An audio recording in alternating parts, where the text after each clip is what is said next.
Good evening friends and my dear students, welcome to our channel. मैं राजेंद्र मंडलोई आपका हमारे channel पर वेलकम करता हूं। आज का हमारा जो टॉपिक है ये class tenth general English lesson number 3 की एक्सरसाइज का है। मतलब आपकी जो क्लास 10th एमपी बोर्ड का लेसन नंबर 3 है, सैल्यूटेशन टू द नेशन, इसके क्वेश्चन आंसर को हम देख रहे हैं। पिछले वीडियोज़ यदि आपने नहीं देखे हैं तो उन वीडियोज़ को देखने के लिए आप प्लेलिस्ट में जाकर देख सकते हैं। अभी तक हमने क्लास 10th के 10 चैप्टर कंप्लीट कर दिए हैं और एक्सरसाइज की यदि हम बात करें, क्वेश्चन आंसर की बात करें तो लेसन नंबर 3 पर हम हैं। साथ ही हमने वर्कबुक क्लास 10th को भी कवर किया हुआ है, जिसके भी 10 चैप्टर हमने कंप्लीट कर चुके हैं, तो उसकी प्लेलिस्ट भी आपको अलग से मिलेगी। साथ ही नोट में की हम समरी है ना, और ग्रामेटिकल पोर्शन, सारी चीज़ें आपको प्लेलिस्ट में जाकर मिलेगी। यदि आप हमारे चैनल पर नए हैं तो हमारे चैनल को सब्सक्राइब करें और आपके फ्रेंड्स, रिलेटिव, क्लासमेट्स के पास हमारे इन वीडियोस को शेयर करना ना भूलें। ठीक है दोस्तों, अब टाइम वेस्ट ना करते हुए आज के वीडियो की शुरुआत करते हैं। लेसन नंबर 3 है सैल्यूटेशन टू द नेशन, राष्ट्र को सलामी। पहला क्वेश्चन है, हु इज़ नोन एज शहीद आजम। बहुत ही महत्वपूर्ण क्वेश्चन है, वेरी मोस्ट इंपॉर्टेंट क्वेश्चन की कैटेगरी में आता है। हु इज़ नोन एज शहीद आजम, शहीद आजम के नाम से कौन जाना जाता है?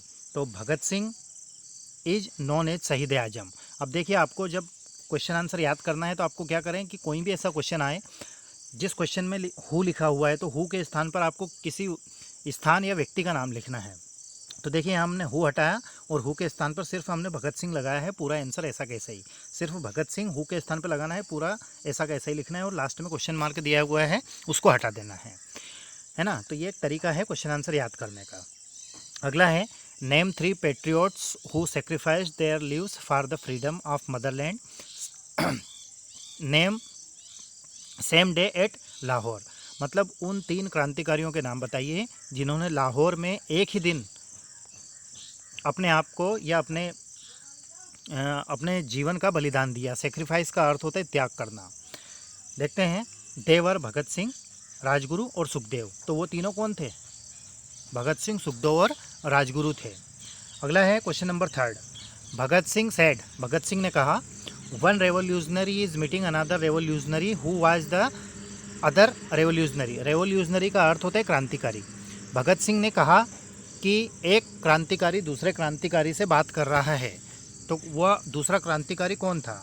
तो आपको यदि पता हो तो इस लेसन को जब हमने पढ़ा था तो शुरुआत में ही भगत सिंह लेनिन एक क्रांतिकारी है, उनकी ऑटोबायोग्राफी को पढ़ रहे थे, है ना। तो दूसरे जो क्रांतिकारी हैं वो लेनिन हैं। तो अदर रेवोल्यूशनरी ऑफ लेनिन, ठीक है, इज़ है यहाँ पर, इज़ लेनिन। क्वेश्चन नंबर 4 की ओर चलें। What slogans were raised bye 3 revolutionary. तीनों क्रांतिकारियों के द्वारा कौन सा नारा लगाया जा रहा था? यहाँ पर एक वर्ड है स्लोगन। स्लोगन का अर्थ होता है नारा। तो उनके द्वारा एक नारा लगाया जा रहा था, इनकलाब जिंदाबाद, साम्राज्यवाद मुर्दाबाद। तो आंसर होगा, दे रेज्ड द स्लोगन इनकलाब जिंदाबाद, साम्राज्यवाद मुर्दाबाद इन ए लाउड वॉइस। जोर जोर से वह इस प्रकार से नारे लगा रहे थे जब उनको फांसी के तख्ते पर या गेलोस की ओर ले जाया जा रहा था। क्वेश्चन नंबर 5 की बात करें। What did the British do with the bodies of 3 revolutionary. अब अंग्रेज़ों ने तीनों क्रांतिकारियों को फांसी पर लटका दिया था। उसके बाद में उनके जो मृत शरीर हैं उनके साथ उन्होंने क्या किया था? तो लेसन को हमने बहुत ही अच्छे से पढ़ा था और उस समय हमने पढ़ा था कि इन तीनों को जब फांसी दे दी गई थी, उसके बाद जो जेल का जो पीछे का दरवाज़ा था, उस दरवाजे से इन तीनों क्रांतिकारियों को बोरे में, या जो सेक्स थे मतलब बोरे में भरकर इनको सतलज नदी के किनारे पर ले जाया जा रहा था और वहाँ पर केरोसिन डालकर इनको जलाने का प्रयास किया जा रहा था। ठीक है, तो देखते हैं, the bodies of the violent leaders were mercilessly chopped off, filled in sack and carried away to the river Sutlej. मतलब इनके जो बॉडी थी, है ना, मृत शरीर था, पार्थिव शरीर था, उसके टुकड़े कर दिए गए थे। टुकड़े करके उनके बोरों में भरकर सतलज नदी के किनारे पर इनको ले जाया गया था, है ना, वहाँ जलाने के लिए। क्वेश्चन नंबर 6 है, व्हाट डिड महात्मा गांधी से on the death of Bhagat Singh. Bhagat Singh की जब मृत्यु हुई थी उस समय महात्मा गांधी ने क्या कहा था? तो कहा था, Mahatma Gandhi said, it has increased our power for winning freedom for which Bhagat Singh and his comrades died.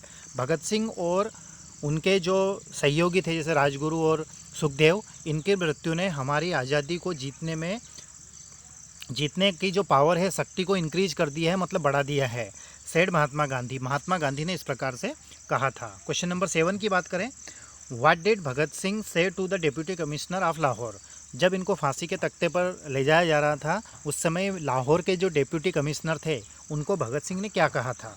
तो Bhagat Singh told the deputy commissioner of Lahore, Bhagat Singh ने लाहौर के कमिश्नर को कहा था that he was fortunate to be able to see how Indian revolutionary could embrace death with for the sake of their supreme ideal। उन्होंने कहा था कि तुम सौभाग्यशाली हो कि कोई भारतीय अपनी मातृभूमि के लिए किस प्रकार से अपना बलिदान देता है, यह देखने के लिए तुम सौभाग्यशाली हो, या तुम इस चीज़ को देख पा रहे हो। क्वेश्चन नंबर 8 की बात करें, what did 3 revolutionary do while going towards the place of execution. Execution का अर्थ होता है फांसी। एक्सक्यूज़न का अर्थ होता है फांसी। तो भगत सिंह, सुखदेव, राजगुरु तीनों क्रांतिकारियों को जब फांसी के लिए ले जाया जा रहा था तो उन्होंने क्या किया था, देखते हैं। The 3 revolutionary were singing a patriotic song in a loud, माफ़ कीजिएगा, jovial mood and raising slogans while going towards the place of execution. तीनों क्रांतिकारियों को जब फांसी के स्थान पर ले जाया जा रहा था तो वो उन्होंने पेट्रियोटिक सॉन्ग गाते हुए वो जा रहे थे। पेट्रियोटिक का अर्थ होता है देशभक्ति गीत, है ना, और ज़ोर ज़ोर से नारे भी लगा रहे थे। क्वेश्चन नंबर 9 की ओर चलें। ये लॉन्ग टाइप क्वेश्चन है ना। Describe how 3 revolutionary embraced death for cause of India's freedom. तीनों क्रांतिकारियों ने मौत को किस प्रकार से गले लगा लिया देश की आज़ादी के लिए, है ना, तो वो बताना है। तो कैसे गले लगाया। The 3 revolutionary embraced death for the cause of India's freedom. Bharat की आज़ादी के लिए तीनों क्रांतिकारियों ने मौत को गले लगा लिया। बाय पुलिंग हैंगमैन्स रोप, मतलब हैंगमैन क्या होता है, जल्लाद, जो फांसी का फंदा हमारे गले में पहनाता है, उसके हाथ से उन्होंने रस्सी को खींच लिया था। एंड किसिंग इट, और फिर उसको चूमा था। एंड रेजिंग स्लोगन्स, और ज़ोर ज़ोर से नारे लगाए थे। क्वेश्चन नंबर 10 की बात करें, what did Sardar Kishan Singh do to avoid any untoward incident. अब सरदार किशन सिंह भगत सिंह के पिताजी का नाम है, वह जेल के बाहर थे और बाहर बहुत ज़्यादा भीड़ थी, तो वहाँ पर कोई अप्रिय घटना ना हो, इसलिए उन्होंने क्या किया था। तो Sardar Kishan Singh managed to drive away the crowd a little further from the gate and started delivering a speech and divert their mind from the gallows to arrived मतलब कहने का तात्पर्य यह है कि सरदार किशन सिंह जब बाहर थे तो उन्होंने एक स्पीच देना स्टार्ट कर दिया ताकि वहाँ के जो लोग थे उनका दिमाग जेल के अंदर क्या हो रहा है उससे उनका दिमाग हट जाए। क्वेश्चन नंबर 11 की बात करें, और आज के वीडियो का लास्ट क्वेश्चन भी है। व्हाट डिड द विलेजर या village people do when they heard the news of Bhagat Singh execution. गाँव के लोगों ने जब भगत सिंह को फांसी दे दी गई है इस न्यूज़ को सुना तो उन्होंने क्या किया। The village people gathered the threads of the village, half burn bodies from the river. अब क्या है कि उनको सतलज नदी के किनारे पर उनके बॉडी को वो ले गए थे, और जब गांव के लोगों ने सुना तो वह मसाल लेकर वहाँ पर आए, और उन्होंने उनको देखकर जो अंग्रेज़ थे वो अंग्रेज़ भाग खड़े हुए थे, और उनके जो बॉडी के जो टुकड़े थे किनके, तीनों क्रांतिकारियों को, उनको उन्होंने नदी में फेंक दिया था। तो उन्होंने नदी से निकाला हाफ बर्न बॉडीज़, मतलब आधे जले हुए जो उनके शरीर थे, फ्राम द रिवर, नदी से निकाला। And performed the last rites with full devotion and love. Last right का अर्थ होता है अंतिम संस्कार। पानी से निकाल कर उनको फिर उनके शरीर का उन्होंने अंतिम संस्कार किया था। तो गांव वालों ने ये किया था। ठीक है दोस्तों, तो आज के वीडियो में बस इतना ही। नेक्स्ट वीडियो हम जल्दी ही आपके लिए प्रोवाइड करेंगे। आपको ये वीडियो कैसा लगा कमेंट्स करके ज़रूर बताएं। साथ ही आपके फ्रेंड्स, रिलेटिव, क्लासमेट्स के पास इन वीडियो को शेयर करना ना भूलें। Thank you very much for watching.